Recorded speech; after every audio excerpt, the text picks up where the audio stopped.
सातारा जिल्ह्यातील सासपडे गाव शांत, संस्कारी आणि शिक्षित गाव म्हणून ओळखले जाणारे हे ठिकाण मात्र आता या गावात मूकमोर्चे काढले जात आहे. संपूर्ण गाव हे संतापजनक स्थितीत आहे. ऐन दिवाळीच्या सण उत्सवावर गावात शोककला पसरली आहे. याचं कारण म्हणजे आई बापानं आपल्या 13 वर्षाची एक निरागस मुलगी आर्या गमावली. आर्या सागर चव्हाण आपल्या आयुष्याच्या पहिल्या स्वप्नात रमणारी हसतमुख, निरागस, आशावादी होती. पण एका नराधामाच्या हातून तिचं भविष्य, तिचं हसू, तिचं आयुष्य एका क्षणात संपलं. नेमकं काय घडलं आर्यासोबत जाणून घेऊया आजच्या या व्हिडिओतून.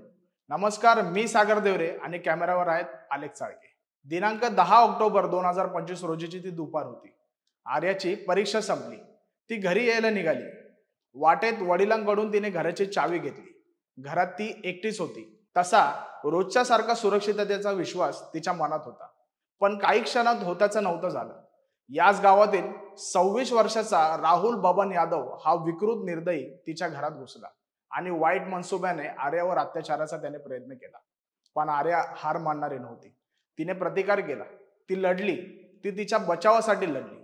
त्यामुळे राहुल जास्तच संतापला आणि त्याने घरातला वरवंटा उचलला आणि तिच्या डोक्यात घातला. वय होतं अवघं 13 वर्ष. राहुलने आर्याची हत्या केली नाही तर तिच्या अनेक स्वप्न, इच्छा, आकांक्षावर वरवंटा फिरवला होता. एक निरागस 13 वर्षाचा जीव तासाभरात संपला. काही वेळानं तिचा लहान भाऊ सार्थक शाळेतून घरी आला आणि त्याने पाहिलं आपली बहीण रक्ताच्या थारोळ्यात निपचित पडलेली होती. धावत जाऊन त्याने वडिलांना सांगितलं. वडील सागर याने आपल्या लेकीला गावकऱ्यांसोबत धडकत रुग्णालयात नेलं. पण डॉक्टरांनी सांगितलं आर्या आता आपल्यात आहे. त्या एका क्षणाने संपूर्ण सासपडे गाव हादरलं. संताप, दुःख, आक्रोश अशा सगळ्याच भावना एका वेळी उफाळत होत्या. दुसऱ्या दिवशी 11 ऑक्टोबर रोजी गावकऱ्यांनी आरोपीच्या घरावर दगडफेक केली. हल्ला करण्याचा प्रयत्न केला. कारण आता शांतता नव्हती. होती ती फक्त गावच्या लेकीसाठी न्यायाची आग, आक्रोशाची लाट. या घटनेनंतर पोलिसांनी परिस्थितीचा आढावा घेतला. कठोर कारवाईचं आश्वासन दिल्यानंतर गाव शांत झालं. बोरगाव पोलीस आणि स्थानिक गुन्हे शाखेने तपास सुरू केला.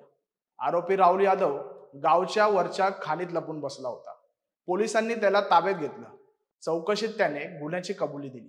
कारण 7 वर्षापूर्वीही याच राहुल यादववर एका लहान मुलीवर पोस्को अत्याचाराच्या अंतर्गत गुन्हा दाखल झाला होता आणि राहुल आता जामिनाबाहेर होता. या दुर्दैवी घटनेनंतर सासपडे गाव आर्याला पूर्णपणे न्याय देण्यासाठी एकत्र आलं होतं. मराठा क्रांती मोर्चा आणि गावकऱ्यांनी मिळून जिल्हाधिकारी कार्यालयावर जोरदार मोर्चा काढला. आर्याला न्याय मिळालाच पाहिजे, आरोपीला तात्काळ शिक्षा व्हायलाच पाहिजे अशा घोषणामध्ये हजारो ग्रामस्थांनी सहभाग घेतला. जिल्हाधिकारी कार्यालयाकडे निघालेल्या मोर्चातल्या आणि रस्त्यावरील गर्दीत सहभागी झालेल्या प्रत्येक व्यक्तीच्या हातात निवेदनासोबत फक्त एकच भावना होती, ती म्हणजे आर्यावर झालेल्या अन्यायाबाबत न्याय मिळवून देणे. प्रशासनाच्या वतीने निवासी उपजिल्हाधिकारी नागेश पाटील यांनी हे निवेदन स्वीकारले. मोर्चातील ग्रामस्थांनी आर्याच्या दुर्दैवी घटनेविषयी खोल सहानुभूती व्यक्त केली आणि राहुल यादव या नराधमाविषयी प्रचंड संताप प्रकट केला. गावकऱ्यांच्या वतीने एक शिष्टमंडळ आणि आर्याचे आई वडील यांनी नागेश पाटील यांची भेट घेतली.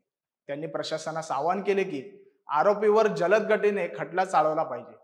न्यायालयात त्याची सुनावणी लवकर सुरू व्हावी आणि आर्याच्या कुटुंबाला आर्थिक मदत जाहीर करावी. यासोबतच ग्रामस्थांनी मागणी केली की आरोपीस संबंधित इतर प्रकरणांचा तपास CID कडून केला जावा. विशेषतः आर्याच्या अगोदर घडलेल्या पीडित प्रकरणांचा योग्य तपासणी होईल याची खात्री त्यांनी करावी. ग्रामस्थांनी ठामपणे म्हटले की या राहुल यादवचे वकीलपत्र कोणत्याच वकिलाने स्वीकारू नये.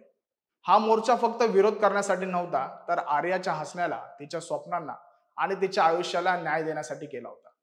गावकऱ्यांनी ठाम शब्दात घोषणा केली की आर्याला न्याय मिळालाच पाहिजे आणि आरोपीला कठोर शिक्षा झालीच पाहिजे. आणि त्या दिवसापासून सासपडे गावच्या प्रत्येक घरात, प्रत्येक रस्त्यावर, प्रत्येक माणसाच्या हृदयात फक्त एकच भावना पसरली आहे, ती म्हणजे आर्याला न्याय मिळूस तर गावकऱ्यांची लढाई शांत होणार नाही. आर्याच्या स्मरणासाठी ही लढाई अखेरपर्यंत चालतच राहणार.